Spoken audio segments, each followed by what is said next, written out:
Nahmaduhu wa nusalli ala rasulih al-kareem amma ba'du. Assalamu alaikum wa rahmatullahi wa barakatuh, and welcome to another episode of Aqida Al Tahawiyya. We had, as promised, inshallah ta'ala, made a start in the main body of the text, and we will now carry on from there. نقول في توحيد الله معتقدين بتوفيق الله إن الله واحد لا شريك له. So he starts here, Imam Allāmah Babarti also mentions that he starts with what's called Tawheed. And you may have heard this phrase, Tawheed, and you'll see the Wahd, Ahad. For those who've studied Arabic will know this refers to singularity, individualism, oneness, words of that nature.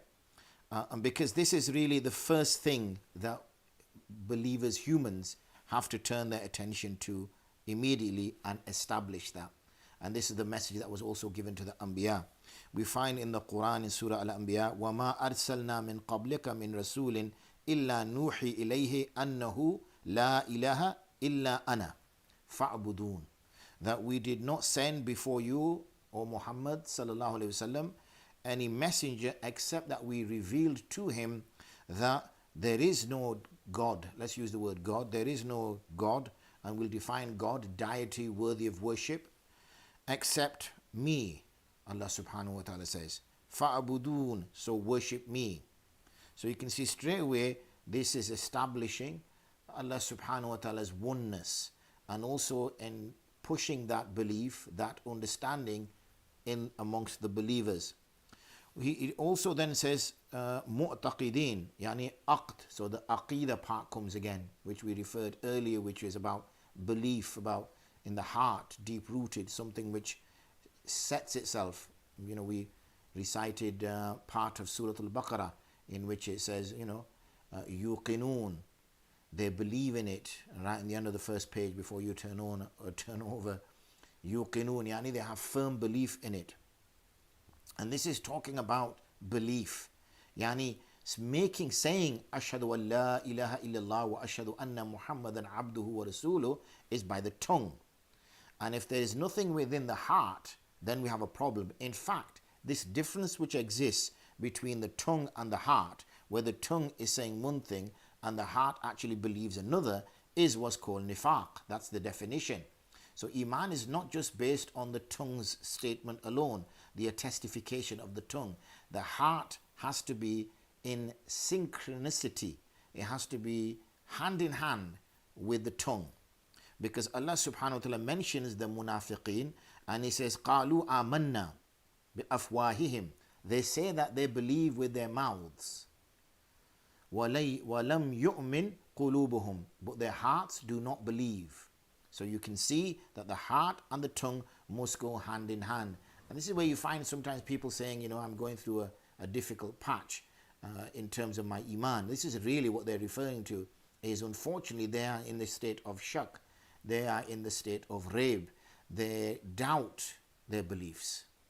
And that's why one of the rationale and reasons for this course was to reaffirm those beliefs, to revisit those beliefs, to re-testify to those beliefs. In fact, we hear the phrase, to renew our Iman. That's really the basis of it. Then Imam Tahawi rahimahullah mentions, بِتَوْفِيقِ, that even though he says we testify to we state rather, the oneness of Allah, and also that we have firm belief in it, where our hearts and our mouths match. But this is not by chance, this is not due to our effort, because he mentions بِتَوْفِيقِ, yani by the tawfiq. Now we use this word a lot. May Allah give you tawfiq. And what tawfiq means is that He, give the ability. He enables you. He facilitates you to be able to do something. So, many of us have these big dreams and ambitions of wanting to do X or wanting to do Y, whether religious or otherwise. But we lack that conviction. We lack the enablement. We lack the capacity to go up and do that act. This is what tawfiq is Allah subhanahu wa ta'ala bestows this Iman upon somebody. It's not something which is just gifted. And we see many examples of this in the Qur'an. For example, Allah subhanahu wa ta'ala mentions yahdillahu li nurihi may yasha. Allah subhanahu wa ta'ala guides to his nur who he wills. So it's about guidance, meaning a person is brought to Allah subhanahu wa ta'ala. And one surah in particular, which we refer to as Surah Al-Ikhlas, which specifically emphasizes the point of the oneness of Allah subhanahu wa ta'ala, is there, which I've already mentioned, Surah Al-Ikhlas, in which Allah subhanahu wa ta'ala says, Qul huwa Allahu ahad. Say He, yani Allah is ahad, one. Now this word ahad, we've already kind of hinted at that is two meanings. One is ahad, yani individuality, unique, no comparison, non-comparable, the one, the only. And in the other means, ahad means singular, as in there is no others. Now, you might say that the meanings are pretty similar, but there is a distinction between the two, which people will understand. So really what we're speaking of here is one of the first things that a believer must establish in order to be defined as a believer is the knowing of Allah. And this, what's referred to as ma'rifatullah, is a complex subject. And depending on who one speaks to, whether it's the people of Tasawwuf, their ma'rifatullah will be very different than the mutakallimin, their understanding of ma'rifatullah, and theologians that will adopt those positions. So it's not really the time or place to really delve into those kind of topics. For now, it suffices to just broadly understand that there has to be a recognition of Allah subhanahu wa ta'ala. And this recognition, and even though there's differing views that exist, and Imam, the text that I'm using, points to those differences which exist, and how a person can understand, if I use that word in speech marks, and recognize, again I use that word in speech marks, Allah subhanahu wa ta'ala, in his capacity and in the human capacity, what a human can understand. And really, we cannot understand anything apart from what Allah subhanahu wa ta'ala tells us. So we have, for example, Wallahu al-ghani wa antum al-fuqara. Allah subhanahu wa ta'ala is ghani. And he gives an opposite meaning to ghani, an antonym of ghani, and he says faqir.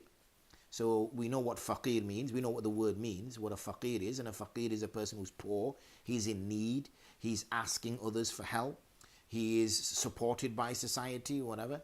He needs to get through life, but Allah subhanahu wa ta'ala describes himself as ghani. So ghani is going to be the antonym of that, completely opposite of a faqir, in that he is independent, he needs nobody, he needs nothing, he's self-sufficient, and words to that effect. So we understand that better.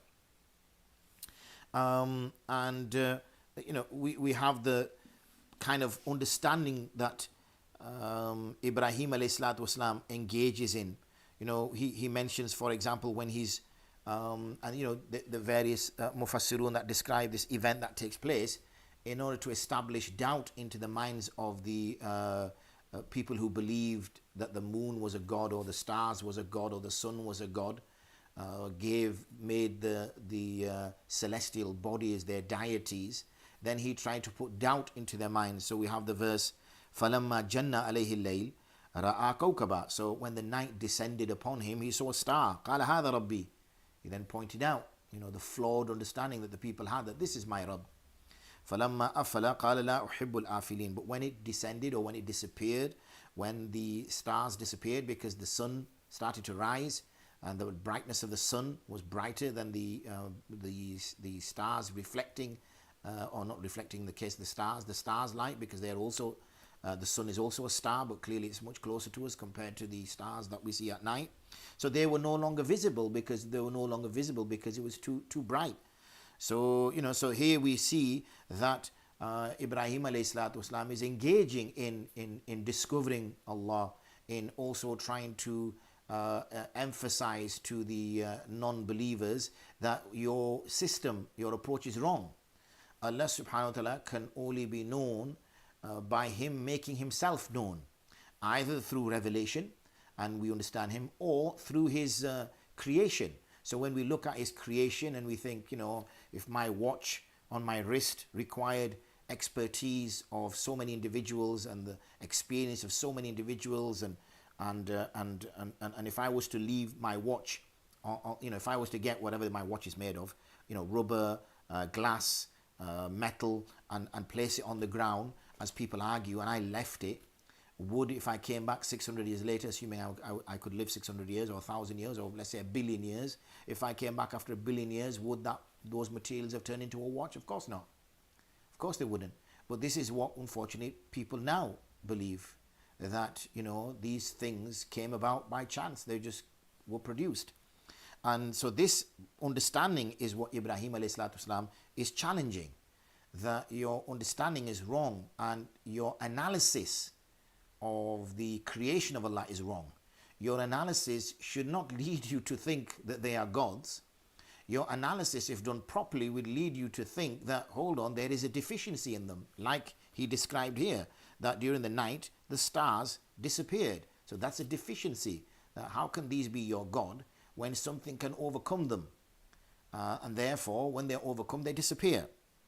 He carries on. He similarly has this, not a debate, but he tries to raise the questioning of the belief that his father possessed when he said, Ya abati, O my father, lima ta'budu ma la yasma wa la yubsir wa la yughni anka shay'a. Why is it that you worship something which cannot hear, cannot see, and cannot benefit you in any way? Why would you gain from that? So by asking those questions, what he's implying is that a God should be able to hear you, should be able to see you, and should benefit you. So if it doesn't achieve those, so he's giving some identifiers, some characteristics, some sifat, some attributes that a God should possess, and these are found wanting in idols, in statues, in things made of wood and things made of stone. Similarly, third time he mentions when he goes and he destroys the idols, and he leaves one. فَجَعَلَهُمْ جُذَاذًا. So he breaks them into small pieces. إِلَّا كَبِيرًا لَهُمْ لَعَلَّهُمْ إِلَيْهِ يَرْجِعُونَ. Or except he left the biggest one. Why? So he could take them towards that. In fact, what he was trying to do in a very strategic and smart way was to show the folly of their worship of idols by saying, okay, who broke all these idols? Well, ask the big idol that's still left. The axe is hanging around its neck. So the first thing it could have been arguing is that he broke them. And of course they're going to say, well, how can an idol break them? It's got no legs, it can't walk. And if that, if they didn't fall for that bait, then the other bait he put for them was, fine, ask him. Ask the idol, because he should have seen it. And if he saw it, he should be able to speak and tell you. And similarly, they also said, well, how can he? So again, he established his argument in a very intelligent and smart way, in argument in a non-confrontational way, in a non-debating way, in a very rational way, to say that, well, how can you believe in these idols as your gods when they can't even tell you, or one of them can't even tell you what happened in your absence? Well, then why do you worship them? Surely you should worship something which is superior to you, not inferior to you. And these gods are inferior to you.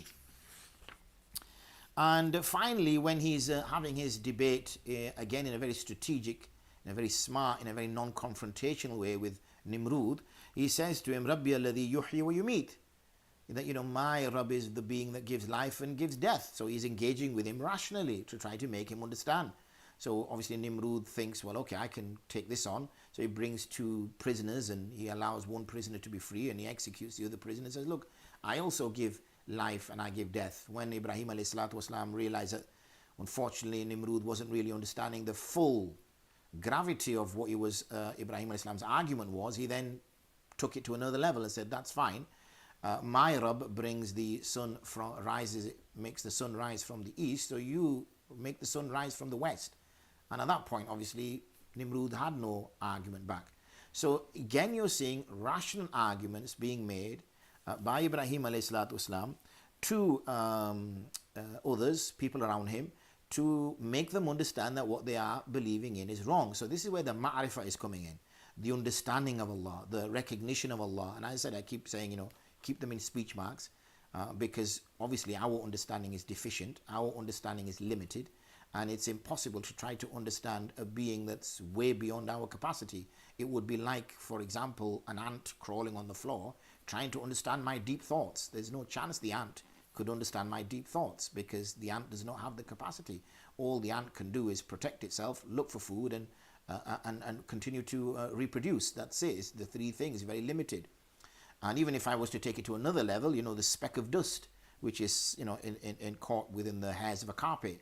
How can that speck of dust even, recognize itself, understand itself, before it tries to understand its environment and beyond?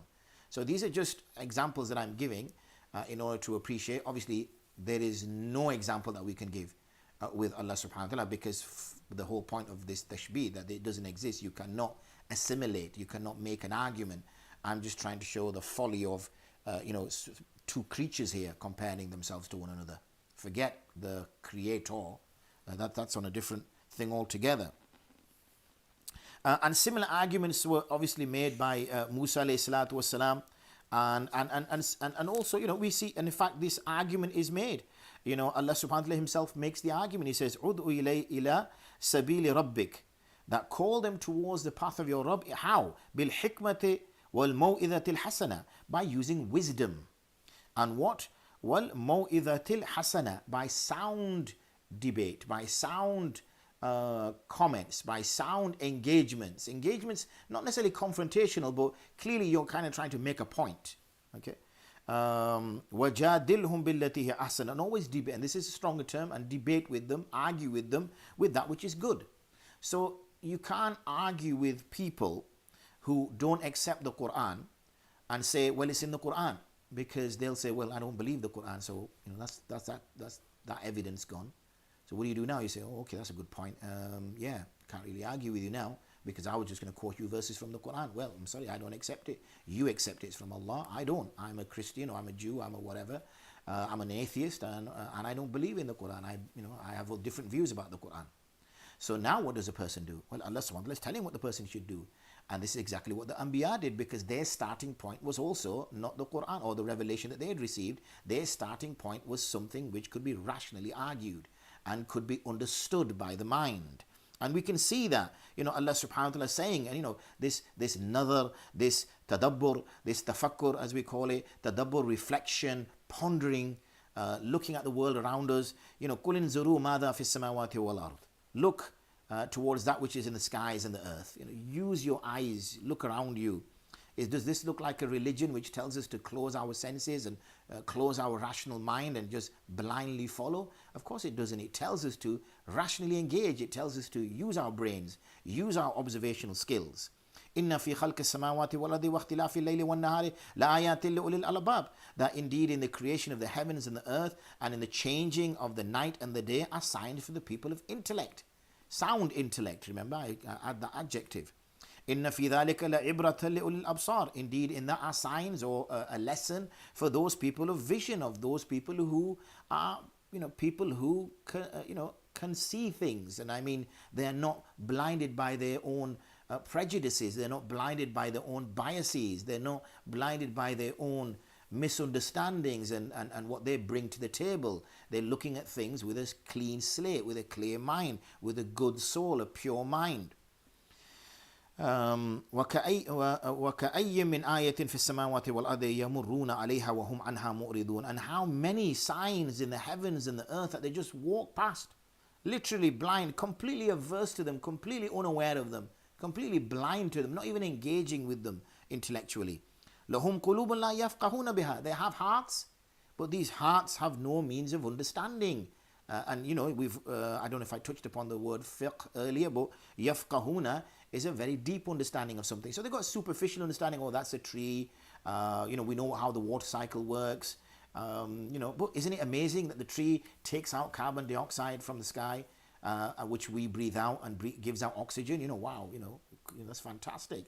So literally every single tree that you see around you, every bush that you see around is actually gas in a solid form, because it's taken the carbon dioxide out of the air. And then when you look at the water cycle, it's amazing, isn't it? Because the earth is a closed system, in that the water is just circulating round and round and round and round continuously. Very little, if any, is escaping out into space. So we're using this. Otherwise, if water was escaping from the earth, then eventually we would have run out of water. Because the water, where's the water coming from? The clouds. Where do the clouds come from?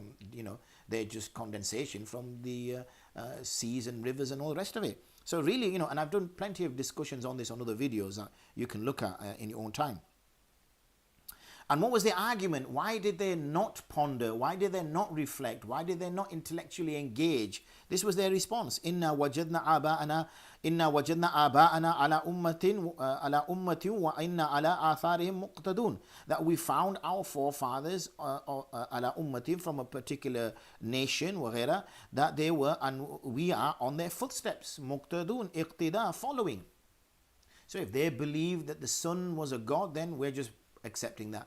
If they believe the trees were gods, we're accepting that. If they believe the wind was God, we're accepting that. If they believe the volcano is a god and we need to throw a virgin down into the volcano in order to calm the anger down, then that's what we will do, because that's what our elders do.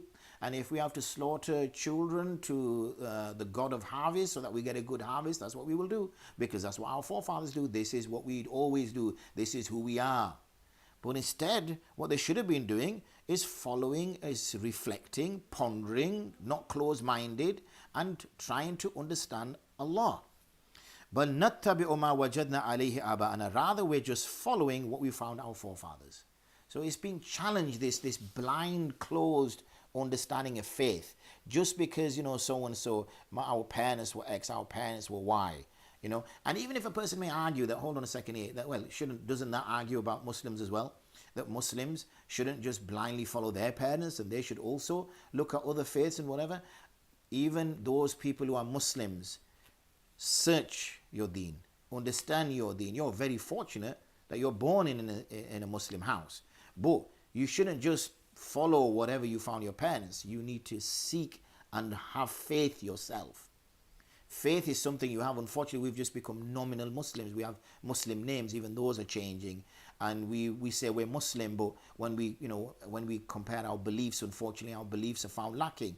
When we look at our acts are completely different. So then what defines us as Muslim? That the odd halal meal that we buy, or the odd prayer that we attend, what are our beliefs? This is very important. Because whatever is in the Qur'an, whatever has come to us mutawatir, one must have belief. But I progress ahead of where I need to be. So, and then we have this interesting event, which I've tried to stress that point as well, about the this whole concept of did we think things just came about? And there's so many stories I've shared in the past. About the man attending late to the court. So, there's an argument between, and I'm sure you've heard these stories, an argument between an atheist and a Muslim, faqih, back in the day. And they're in court, and they says, okay, I'll see you tomorrow at 9 a.m. or whatever 9 a.m. was in those days, or when the sun is at X length and the shadow is at Y length. This is where I'll see you. So, the atheist turns up and he's looking around and he's thinking, well, okay, where's the chap? He turns up all sweaty and, rushing around. About 6-7 hours later, says, what happened? He says, well, you're never going to believe this. He says, what? He says, well, I was stood at the riverbank waiting for a tree to fall. So he says, why were you waiting for a tree to fall? Because obviously, how am I going to cross the river? So he goes, all right. And then what were you going to do? Well, when the tree fell, I was going to wait for it to turn into a canoe. All right. Okay, and then what? He goes, then obviously I was hoping it would make its way from the edge of the forest all the way across to the river. Right, and then what? And then obviously I was going to jump in and hope that some oars had been made as well, because what's the point of a canoe without oars? And then I would obviously jump in and, paddle across and get here. So the atheist holds his stomach and is laughing around and kicking his heels and saying, man, I thought you Muslim was backwards, but this is like, next level backwards. You really think that a tree would just fall down at random and then just randomly by chance turn into a canoe of all things, enough space for you to jump in and then make its way without legs all the way across to the river, and then suddenly there would be some oars in it as well by chance, and this boat would be watertight in the sense that no water would leak in, and you'd make your way across to the other side. That's the most ridiculous thing I've ever heard. Because no, the most ridiculous thing that you've probably ever heard, which you haven't understood as yet, the Muslim said, is that you believe this whole world just came about by chance, and you and I included in it, and every single creature and all the systems that run it. And that obviously left the non-Muslim slightly befuddled by what he'd be left. And there's a very similar narration regarding Imam Abu Hanifa rahimahullah, in which he was preparing a sword against the Dahriyya, as they refer to, who were atheists at the time. And they had obviously come to intend to kill him. And when they came to kill him, he said, look, let me tell you something. And once you respond to me, ajibuni and mas'ala, thumma af'alu ma shi'tum, then you can do what you like after that. So they said, fair enough, that seems like a good deal. So go on, off you go, say what you got to say. So he said that, what would you say about a man who says to you that I have seen a ship in the middle of the ocean surrounded by huge waves and winds blowing it from all over the place, and despite that it travels in an exactly straight line, okay, straight line, and there's no even anchor holding it down. What would you say about that? They said that's impossible, that's rationally impossible. That was the argument they used to make. That's rationally impossible. How can that happen? Okay, how can that even be possible? In fact, he said it's inconceivable. Okay, it's inconceivable. So Ibrahim al-Islam, Abu Hanifa radiallahu anhu, rahimahullah ta'ala, he responds. So he says, if you have an issue with a ship that has no sailor in it, and you have an issue that it's not rationally possible for it to flow in a straight line, to carry on in a straight line, then how is it possible that this universe which exists and everything which exists in it, how can that exist without a creator? Obviously that left them dumbfounded. It's reported for Baqaw, they cried Jami'a wa tabu, they repented, wa aslimu ala yadihi, and they accepted Islam at his hands. And there's a verse which refers to them as well, refers to a people of this nature, and they existed also, and they believe that time was eternal. Very similar to the argument that's given now. Okay, very similar to the argument now. They say time is the issue.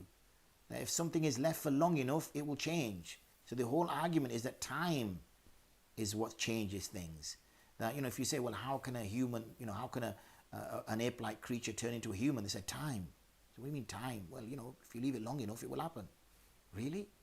So time is the argument. That's the very same arguments that these were making. And Allah subhanahu wa ta'ala mentioned about them in the Qur'an already. He says, وَقَالُوا مَا هِيَ إِلَّا حَيَاتُنَا الدُّنْيَا نَمُوتُ وَنَحْيَا وَمَا يُحْلِكُنَا إِلَّا الدَّهْرِ.